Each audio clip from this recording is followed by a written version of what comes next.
अस्सलाम वालेकुम जीज़ान, मैंने आपको आपके दोस्त आपके भाई तैयब इजाज़ का सलाम। उम्मीद करता हूँ तो आप लोग खैर ऑफिस से होंगे, जहाँ कहीं भी होंगे अपने लिखाना के साथ एक अच्छी ज़िंदगी बसर कर रहे होंगे। कल भी मुझे क्यूटी आई है भाई की कि कैपिटल स्मार्ट सिटी ने एक नया जो है वो लॉन्च कर दिया ब्लॉक ओवरसीज़ वेस्ट के नाम से, जिसमें अप्रॉक्सीमेटली 5 मरला कॉस्ट ऑफ लैंड 29,90,000 रुपये और ये टैक्स फ्री भी है, इसमें टैक्स भी नहीं लगना। और अगर एवेल्यूएट करें तो आज से साल 1.5 साल पहले जो आई थी बुकिंग वो ओवरसीज़ प्राइम की आई थी। ओवरसीज़ प्राइम में तो प्लॉट ही 31-32 लाख रुपए का, उसमें टैक्स भी लगेगा, डेवलपमेंट चार्जेस भी लगेंगे। तो क्या ये उन लोगों के साथ जाती नहीं है जो ओवरसीज़ प्राइम में जिनकी बुकिंग हुई भी है? प्राइम 2 की बात कर रहा हूँ, उन लोगों के साथ क्या ये जाती नहीं है कि वो प्लॉट भी महंगे लिए भी उन्होंने साल 1.5 साल पहले है, प्लॉट लिए भी महंगे हैं, पैसे भी ज़्यादा देने पड़ रहे हैं, टैक्स भी देंगे, और जो लोग अभी इन्वेस्टमेंट कर रहे हैं उनको जो है प्लॉट भी सस्ते मिलेंगे, टैक्सेस भी जो है वो कम देंगे।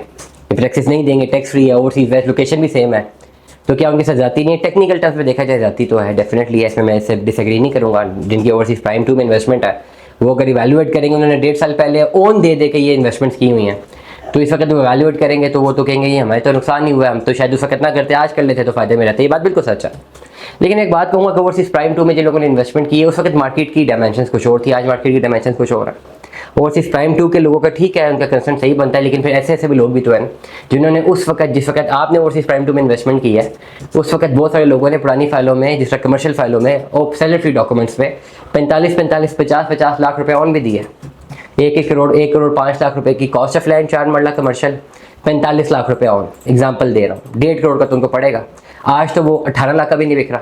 वो सेलर फ्री डॉक्यूमेंट जो है, जो किसी ने लिया ही 45 लाख रुपए ऑन में और उसकी एक्चुअल पेमेंट 20 लाख जमा थी, मतलब 65-75 लाख रुपए का किसी ने लिया है, वो 18-20 का भी नहीं बेच पा रहा। अप्रॉक्सीमेट फिगर्स बता रहा हूँ, एग्जैक्ट फिगर नहीं बता रहा, तो उसको तो फिर लाखों रुपए का नुकसान है। तो उसमें क्या स्मार्ट सिटी का कसूर है?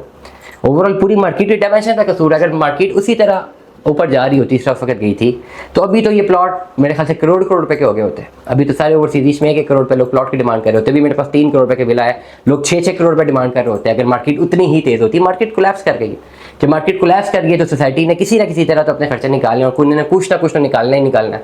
कुछ कम पैसे पे निकालना है, कुछ और निकालना है, किसी तरह लोग आएँ अपनी इन्वेस्टमेंट करें ताकि सोसाइटी तो चलती रहे ना। एक दफ़ा मार्केट बहुत बूम पे गई, फिर नीचे आई, तो जब नीचे आई तो ज़्यादा से ज़्यादा सफ़र लोग जो कर रहे हैं जिन्होंने इन्वेस्टमेंट की, उससे ज़्यादा सोसाइटीज़ कर रही, जिनकी कॉस्ट ऑफ डूइंग बिजनेस इतनी है और इतना बड़ा प्रेशर भी उनके सर पे उन्होंने डिलीवर करना है। मैं किसी सूरत किसी सोसाइटी को या स्मार्ट सिटी को डिफेंड नहीं कर रहा, लेकिन मार्केट टर्म्स ट्रेड्स में तो यही हो रहा है, सब जगह यही हो रहा है। ये बात बिल्कुल सच है कि ओवरसीज़ प्राइम 2 में जो इन्वेस्टमेंट हुई है वो जो है लोगों की 1.5 साल पहले, उनका तो नुकसान है। जो अब नई बुकिंग आ रही है वो कम पैसों पे आ रही है। पहली दफ़ा मैंने देखा कि पुरानी बुकिंग महंगी थी, नई बुकिंग सस्ती, और नई बुकिंग में टैक्स फ्री भी है। लेकिन ओवरऑल मार्केट के तकाज़े नहीं है, जो मार्केट के हालात बन चुके हैं कि सोसाइटीज़ को किसी ना किसी तरह अपने आप को सर्वाइव करने के लिए इस तरह के प्लान्स निकालने हैं। और इस वक्त जो इन्वेस्टमेंट कर रहे हैं, इस वक्त जो लोग पैसा डाल रहे हैं, इनका पैसा बड़ा सिक्योर रहेगा। जिन लोगों ने 2 साल पहले डाला, मैं हमेशा कहता था कि आप ना डालें, मैंने बहुत कोशिश की, बहुत मैंने व्लॉग्स किए, मेरे पॉपुलर वीडियोस पे जाएं, कैपिटल स्मार्ट सिटी के व्लॉग्स तो बहुत पॉपुलर है मेरे। मैंने बोला था 2 साल पहले बोला था कि आप मत करें इस तरह इन्वेस्टमेंट, ही फंस जाएंगे। वही हुआ।